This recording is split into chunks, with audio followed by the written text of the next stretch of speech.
उन्होंने कम से कम दुश्मन के पैर तो तोड़ दिए हैं। ये जो इल्ज़ाम लगाने की वाली बातें हैं ये हैरत अंगेज है।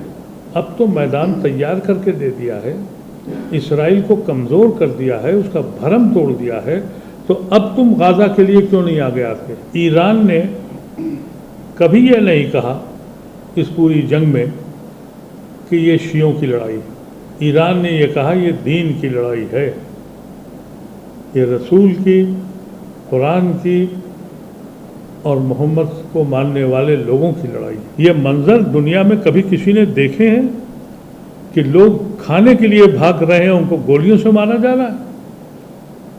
लेकिन ईरान ने काम तो ये किया कि उनके गुरूर को रोक दिया कि पूरी मुकम्मल फतेह ईरान की हुई है और मुस्लिम कौम को सर उठा के कहने की पोजीशन मिल गई है कि वी कैन डू, हम लड़ सकते हैं। कि इनको जोम था कि इसराइल के आसमान पर परिंदा भी पर नहीं मार सकता। वहाँ सैकड़ों उन्होंने अपने मिसाइल छोड़कर हज़ारों यहूदियों को घर से बेघर कर दिया है।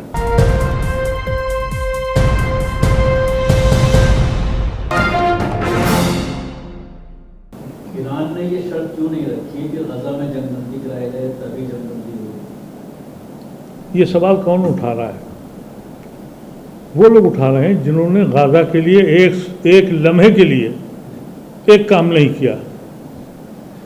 इतनी बड़ी जंग वो लड़ रहा है अमेरिका से, और तुम अब ये इल्ज़ाम लगा रहे हो तुम्हारी जिम्मेदारी नहीं थी? तुम उनको कहते हो कि वो अपनी जंग लड़ रहे थे। फिलिस्तीन किस मसलक से ताल्लुक़ रखते हैं? सुन्नी है वो, अरब वर्ल्ड सुन्नी है। उन्होंने कम से कम दुश्मन के पैर तो तोड़ दिए हैं। ये जो इल्ज़ाम लगाने की वाली बातें हैं ये हैरत अंगेज है। हाँ, अगर आपने कोई लड़ाई लड़ी होती, आपने कोई मामला किया होता, आपने अपने जो आपके जो बड़े बड़े जिनके आप जूतियाँ उठाते हैं उन हुकूमतों से कहा होता कि कम से कम भूखा तो न मरने दो। ये मंजर दुनिया में कभी किसी ने देखे हैं कि लोग खाने के लिए भाग रहे हैं, उनको गोलियों से मारा जा रहा है? लेकिन ईरान ने काम तो ये किया कि उनके गुरूर को रोक दिया। अब जिम्मेदारी इन लोगों की थी, OIC वालों की थी और सऊदी अरेबिया की थी, इन लोगों की जिम्मेदारी थी। ये मज़े का खेज बयान है कि साहब आपने उसके लिए नहीं किया। अब तक किसने किया है? उन्हीं ने किया है, उन्होंने असलहा दिए, उन्होंने पूरा इंफ्रास्ट्रक्चर तैयार करके दिया। तो अगर कोई हुकूमत या कोई शख्स ये इल्ज़ाम लगाता है तो पहले उसको ये पूछना पड़ेगा उससे कि तुमने क्या किया है हकीकत में, सिर्फ और सिर्फ। और दूसरी बात ये, ईरान ने कभी ये नहीं कहा इस पूरी जंग में कि ये शियों की लड़ाई है। ईरान ने ये कहा ये दीन की लड़ाई है, ये रसूल की, कुरान की और मोहम्मद को मानने वाले लोगों की लड़ाई है। इस पे भी अगर लब्बैक नहीं कहते तो शर्मनाक बात है। मुझे हैरत है और अफसोस है कि बहुत सी जमातें वो आज इसी किस्म के सवाल कर रही हैं। ये उनको सोचना चाहिए कि ये उन्होंने क्या किया। अब तो मैदान तैयार करके दे दिया है, इसराइल को कमज़ोर कर दिया है, उसका भरम तोड़ दिया है, तो अब तुम गाज़ा के लिए क्यों नहीं आगे आते? इसराइल तो कह रहा कि हमने हराया। जी, इसराइल तो कह रहा हमने हरा दिया ईरान। देखिए, इसराइल ने किस मसले पर हरा दिया? वो तो कहते थे खामेनी को मार देंगे, मार दिया। वो कहते थे खामेनी की हुकूमत बदल देंगे, बदल दी। वो कहते थे कि हम इनको फिर बनाने नहीं देंगे। अब तो उन्होंने अपनी पार्लियामेंट से पास कर दिया कि जो हम मुआहदा किए हुए थे दुनिया के साथ आइटम बम न बनाने का, अब हम बनाएंगे।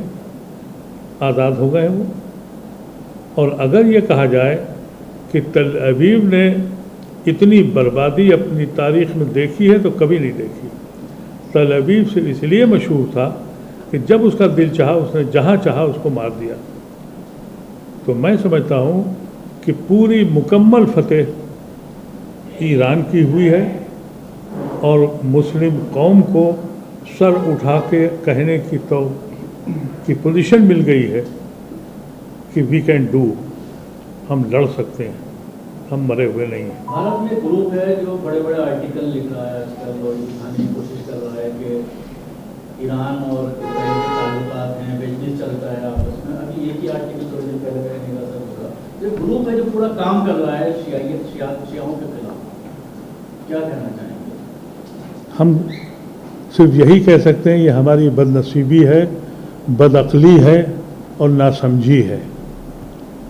تمہاری لڑائی کس سے ہے؟ یہود سے ہے یا اپنے ان مسلمان سے جن سے تمہارا فرقہ یا تمہارے مسلک کا اختلاف ہے؟ کون بڑا دشمن ہے؟ کلمہ گو ہے یا نفرت کرنے والا ہے؟ اور اس طرح کے جو لوگ بیان دیتے ہیں ان لوگوں کو شرم آنی چاہیے. یہ شرم کا مقام ہے. ہماری لڑائی اس قوم سے ہے جو ہمارے وجود سے نفرت کرتی ہے. تم اس کو چھوڑ کر مسلک کی لڑائی میں ابھی بھی الجھے ہوئے ہو. اور تم میں دم ہوتا، اگر دم ہوتا تم میں تو یہ کارنامہ تم دکھاتے. اکثریت میں ہو، دولت کے انبار تمہارے گھر لگے، اور ان کی خوبی یہ ہے جن کے پاس دولتیں ہیں عرب ورلڈ میں، وہ پیلیس بناتے ہیں، بڑے بڑے مال بناتے ہیں، نئے نئے شہر بنا رہے ہیں. اور جس ملک کے اوپر 40 سال سے بینڈ لگا ہو وہ خاموشی سے اسلحہ بنا رہا تھا اور دنیا کو چونکا دیا اس نے. اور چونکا دیا اس لیے کہ ان کو زوم تھا کہ اسرائیل کے آسمان پر پرندہ بھی پر نہیں مار سکتا.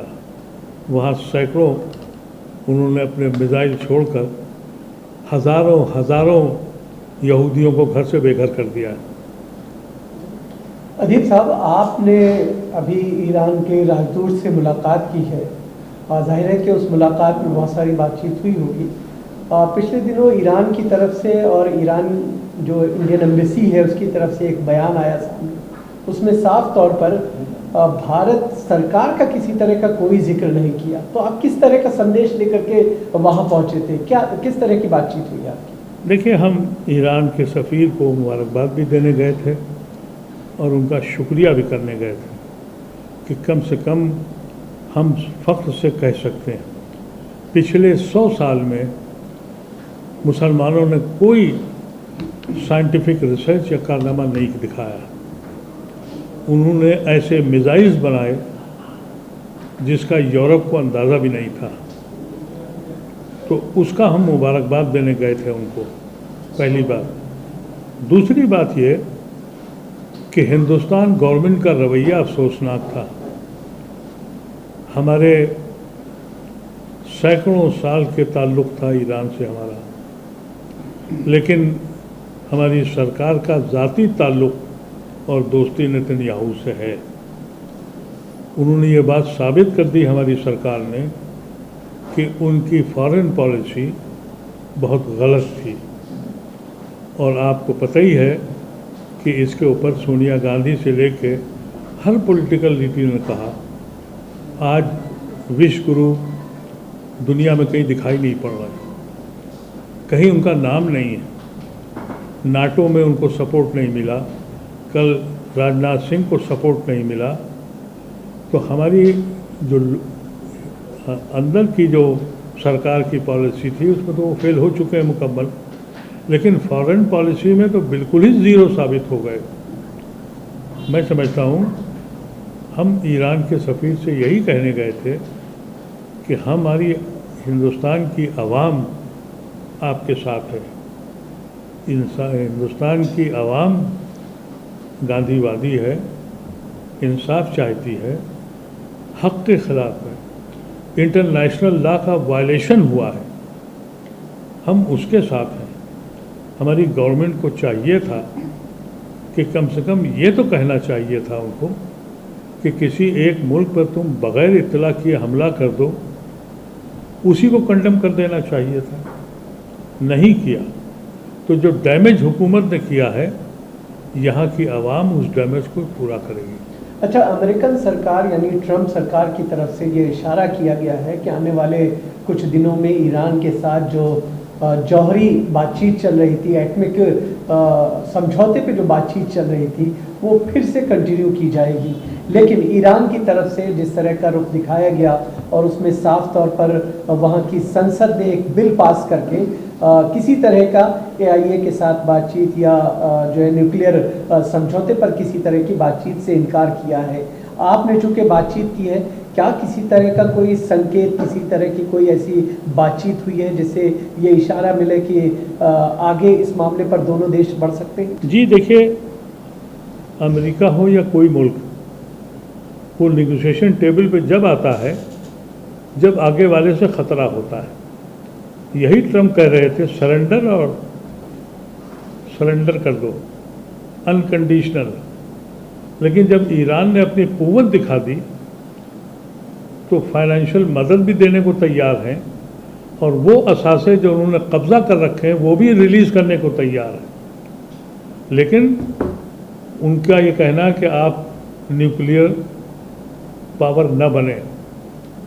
न्यूक्लियर पावर बनना हर कंट्री का हक है, लेकिन हाँ, न्यूक्लियर बॉम्ब बनाना वो ईरान ने कभी नहीं कहा कि हम बनाएंगे, और ये बात पूरी दुनिया को मालूम है। और ये इसीलिए जो जंग कहेगी कि साहब वो हम ये करने जा रहे हैं, हकीकत में वो रिजीम चेंज करना चाह रहे थे कि इस दुनिया में एक हुकूमत इस्लाम के नाम से चल रही है, उसको ख़त्म करना है। क्योंकि और जितनी हुकूमतें हैं वो नाम की तो इस्लाम की हैं, लेकिन उन्होंने कोई ऐसा कारनामा नहीं किया। हैरत अंगेज़ बात यह है कि एक कोशिश टर्की में अर्दगान ने की थी कि वो किसी सूरत से खलीफा का रोल अदा करें, लेकिन साबित ये हो गया कि वो ज़बानी खेचखार था। लेकिन ईरान ने जो अपनी क़ुव्वत का मुज़ाहरा किया है, इसीलिए मेरा अपना अंदाज़ा है कि अब ईरान पर अटैक करने के बजाय समझौते की बातें होंगी और उन समझौतों में गाज़ा का मसला भी हल होगा। ये मेरी समझ है और ऐसा होगा। दुनिया की सियासत अब बदलेगी।